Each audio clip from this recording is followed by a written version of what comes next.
The concept and worship of Mother as God dates back to very ancient times in human history, and it continues to represent a very important but intricate part of the philosophies, religions, arts, and literatures of India specifically. The faith in the Mother Goddess permeates the consciousness of Indian people at all levels, and it has influenced all segments, emotional aspects, and intellectual ideologies of Indian life, I would argue.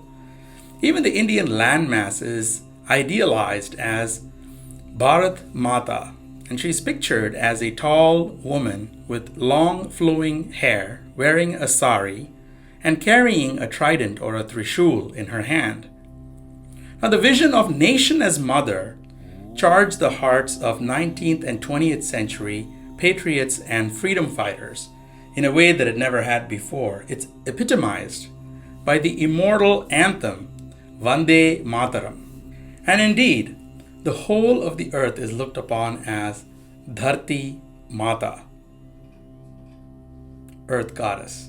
Now, in essence, the archetype of mother images doesn't really refer to any concrete or physical mother, obviously, in space and time.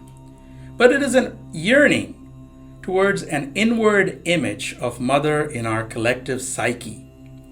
The symbolic expressions that we see that abound in legends, myths, rites, and art of various types all over India and the Indian diaspora spread across the ages. They spread across the sects, subsects such as Vaishnavism, Shaivism, Shaktism, Tantra, and they also pervade the private worlds of our dreams, our fantasies, our emotional outbursts. They find their expression in myriad forms of creative art, and the sublime as also the perverse. They both existed in the past and exist today in various societies, both matriarchal, patriarchal, or otherwise.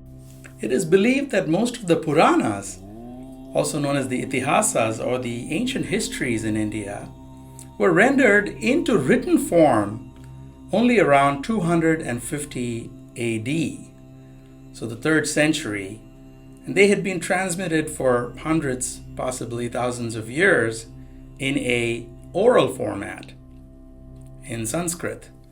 Now, the exact periods, however, are not known of the creation or the codification, even the oral codification of the Puranas.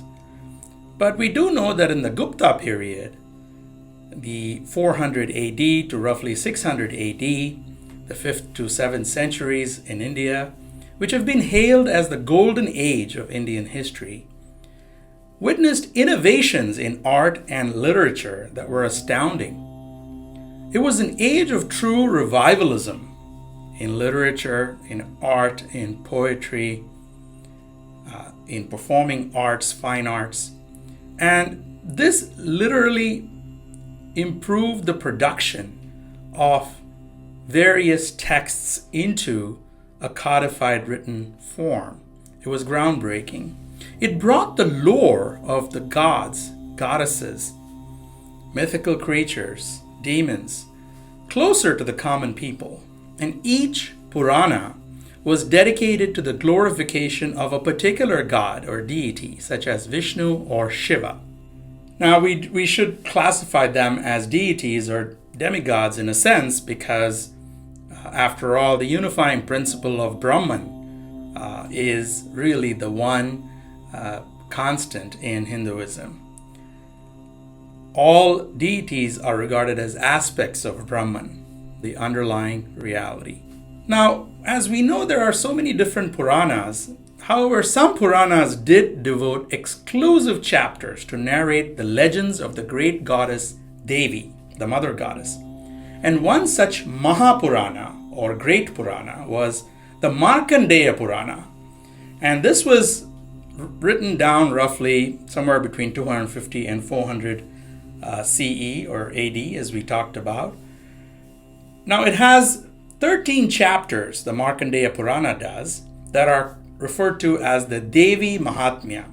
The Devi Mahatmya celebrated the supremacy, really, of the Mother Goddess as the supreme deity and glorified her aspects. Of all the Indian texts, the Devi Mahatmya in particular has been instrumental in establishing the all-comprehensive nature of the Mother as the supreme god, Maha Devi, the great goddess.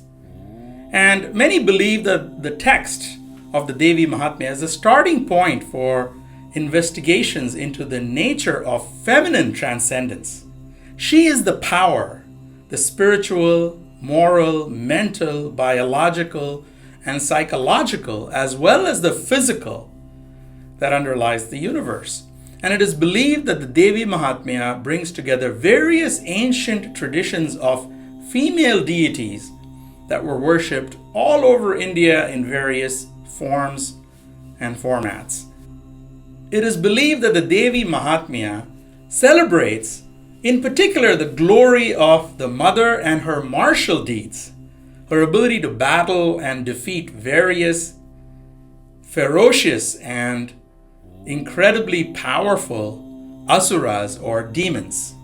Really worships Devi as the greatest warrior and rejoices her as Chandi or Chamunda, the destroyer of evil and its tendencies.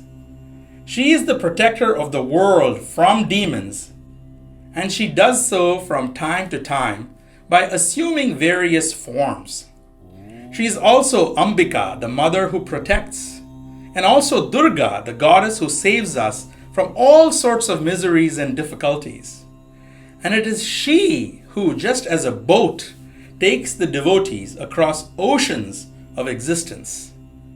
Her splendor and beauty is sung and exalted. Mahadevi's splendor, beauty, power, and martial ability are exalted in hundreds of other names and forms. And the text of the Devi Mahatmya is the celebration of the limitless powers and the splendor of the Mother Goddess. It affirms its faith that the ultimate power and authority in the universe reside in Devi. She encompasses and overrides everything in the universe. She is the ultimate reality. The Devi Mahatmya asserts its faith that her ultimate reality is really the ultimate, and it is not merely feminine.